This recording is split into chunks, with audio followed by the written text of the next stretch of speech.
Bon, prêt? Allez, Sexy, c'est dans parti. l'autre sens. C'est quoi vos prénoms déjà? Mélanie, Jean-Philippe. Jean-Philippe. Bon, ça marche. Comment ça va, Mélanie et Jean-Philippe? Ça va plutôt pas mal. Ça va. On va commencer par la question phare. Qu'est-ce que la vie? What the fuck?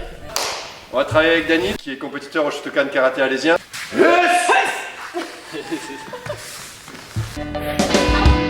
Moi je m'appelle Jean-Philippe Joseph, je suis professeur d'Ahonkai à Alès, qui est un art martial japonais, on en parlera tout à l'heure. Et je suis prof d'économie et de droit aussi au lycée Jacques Prévert. Et toi, Mélanie, du coup? Donc moi c'est Mélanie Mollis, je suis prof d'Ahonkai sur Alès comme Jean-Phi et je suis aussi infirmière. Qu'est-ce qui vous a amené à faire de l'Ankai surtout? Moi la rencontre avec Kuzawa Minoru.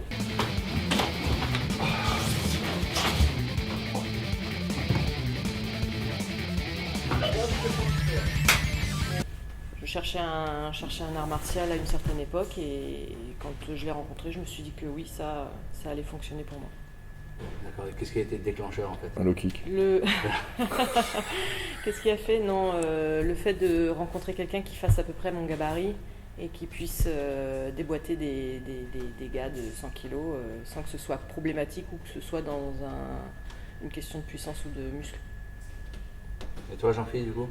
Moi je faisais des arts martiaux depuis un moment, parce que j'étais lutteur avant et j'ai fait pas mal de karaté. J'enseigne le karaté à Alès aussi.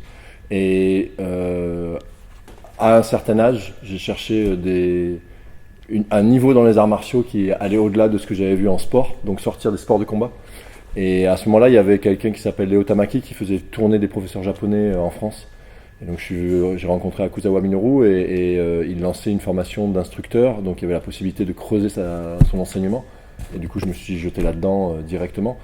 Ce qui m'intéressait effectivement, c'est dès que j'ai ressenti ses frappes et ses projections, moi qui avais une expérience de la frappe et de la projection, j'ai vu qu'il y avait un niveau au-delà de ce que on peut communément avoir dans une boxe ou dans un sport de combat habituel. Et j'avais jamais été projeté comme ça, j'avais jamais pris une frappe comme ça, et c'était pas juste que c'était plus que d'habitude, c'est que c'était vraiment au-delà et complètement différent de ce que j'avais connu en frappe. Et ça me parlait vraiment de légendes d'arts martiaux et de choses mythologiques des arts martiaux. Donc j'avais la possibilité très techniquement, sans blabla d'énergie et de machin pour moi parce que c'est pas mon truc, de vraiment avoir un enseignement super ancien.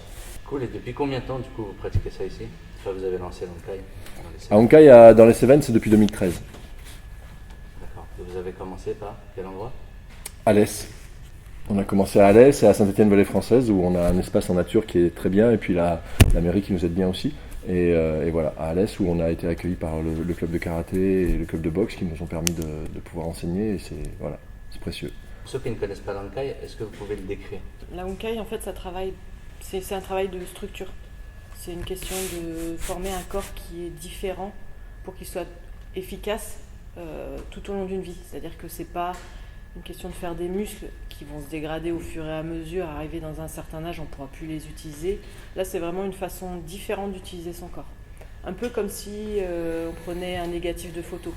On reconnaît toujours l'image, c'est-à-dire que le corps et l'utilisation, l'extérieur, on voit toujours la même chose, sauf que ce qui est mis en place va permettre de switcher complètement une utilisation. On repense complètement la façon de travailler le corps. Tu es d'accord avec la... Oui, carrément. C'est un art martial japonais structuré traditionnellement, mais qui n'est pas un art martial traditionnel. Il a été fondé très récemment, en 2003, autour d'un Mozart des arts martiaux qui est Akuzawa Minoru, qui a été formé par d'extraordinaires maîtres, mais qui a aussi lui-même des capacités particulières. Et c'est vraiment la question de comment est-ce qu'on peut bouger librement. Donc bouger librement sous contrainte, bouger librement quand on est... Et ça oblige à replacer le corps et à repenser son fonctionnement du corps, comme dit Mélanie. Quoi, vraiment. C'est une forme de self-défense?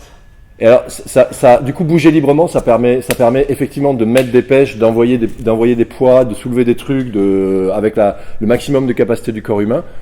Du coup, en situation de combat, ça va aussi être la question de bouger librement et de ne pas être contraint, de ne pas être bloqué, de ne pas être... Par rapport à d'autres sports de combat, on n'est pas bloqué par les règles de notre sport. C'est-à-dire qu'il n'y a pas la question d'un seul adversaire, d'un ring, de gants, de règles du jeu, on n'a pas le droit de faire ci, on n'a pas le droit de faire ça. et on n'est pas limité par un nombre d'adversaires, donc on n'est plus sur des situations chaotiques, et la self-défense, ça prétend des situations chaotiques. C'est accessible à tous. Tout type de corps, tout type de forme, quelqu'un qui n'a jamais fait, quelqu'un qui... En fait, il va tout. Ça a vraiment les caractéristiques d'un art martial. Ça veut dire qu'on va chuter sur du dur, on va prendre des frappes en réel. Donc la personne qui vient, elle vient pour faire un art martial. Si elle n'est pas prête à faire ça, qu'elle vienne pas. Par contre, si elle vient avec des demandes spécifiques, si elle a des difficultés à porter des trucs, on peut adapter un enseignement aux personnes. Mais effectivement, il y a les caractéristiques d'un art martial. Donc, soit elle va venir en ayant des expériences martiales et des fonctionnements qui souvent aussi sont des défauts, donc des habitudes de lever l'épaule, de pousser, d'être vers l'avant, de pousser dans ses jambes, qui sont des choses qu'on va nous avoir à corriger, mais qui vont être difficiles pour elle d'enlever. Soit il arrive complètement novice, avec une curiosité sur le fonctionnement du corps et sur le mouvement. Et là, il faut qu'il soit capable de répéter 10 000 fois un mouvement pour sentir et pour avoir les sensations qui lui disent « Ah bah ouais, d'accord, ça fonctionne différemment. » Oui. Et pourquoi avoir mis ça en place dans les Cévennes? Parce qu'on y habite, tiens. Parce qu'effectivement, c'est un de nos lieux de vie. Donc on a la possibilité d'y rester et on a envie que la Hongkei se développe dans différents endroits. C'est quelque chose qui ne se connaît pas encore en France réellement. Donc on a vraiment envie de partager ça avec du monde parce qu'on trouve que vraiment c'est pour ma part une façon de gérer les forces et les systèmes de domination de façon différente. Et donc du coup c'est aussi un acte assez politique pour nous de le faire vivre, cet art martial. Et donc Saint-Étienne-Vallée française, en plus c'est pleine nature, c'est magnifique. Bosser dehors, c'est aussi un plaisir, quoi. Autant dans des grandes villes on est perdu et on n'a pas de place, autant ici il y a une place et il y a des gens qui demandent, qui cherchent, qui sont curieux. Voilà, et puis d'autres qui viennent de nous voir de loin aussi, donc oui. C'est aussi sympathique. Oui, parce qu'on est en permanence en relation avec le Japon. Là, en ce moment, on est en relation avec la Russie. On a des personnes qui viennent de toute la France faire des stages. Ce qu'on apporte ici, c'est vraiment cette ouverture, quoi. Quels sont les lieux ici où vous ressourcez? Les lieux où on se ressource. Moi, la rivière. Là, quand je suis à Saint-Étienne, rivière et montagne. Forêt-rivière, pour moi. Ouais. Alors, à tous les deux, je vais vous demander si vous pouviez être le temps d'une journée une autre personne, qui et pourquoi? Après, moi, ça va être cliché, mais je mettrais bien dans le corps d'Akuzawa Minoru à une journée pour voir comment il bouge. C'est quoi ses secrets en vrai, comment il bouge, carrément. Ouais. Oui, c'est vrai que ça peut être pas mal. C'est ça. Comme gars. Oui, même option. Juste pour avoir le ressenti. Ça marche. On va finir avec votre péché mignon. Les roulades. C'est vrai. Moi, c'est les roulades n'importe où, en fait. Dehors sur le gravier, dans la forêt, dans la rivière. Contact au sol. Moi, j'aime bien quand même l'eau. Ouais, il y a ce truc de me baigner, d'être un peu comme pouvoir bouger dans l'eau, ou les mouvements dans l'eau, enfin tout ça j'aime beaucoup. Voyager, toi aussi. Voyager. Et puis un bon verre de vin en bord de rivière. Alors maintenant, j'ai une question en fait de la personne précédente qui a été interviewée, qui est Abdel, le roi du couscous. Coucou Abdel. Salut Abdel. Donc Abdel nous a demandé qu'est-ce qu'on pensait du Gard ou d'Alès. Moi,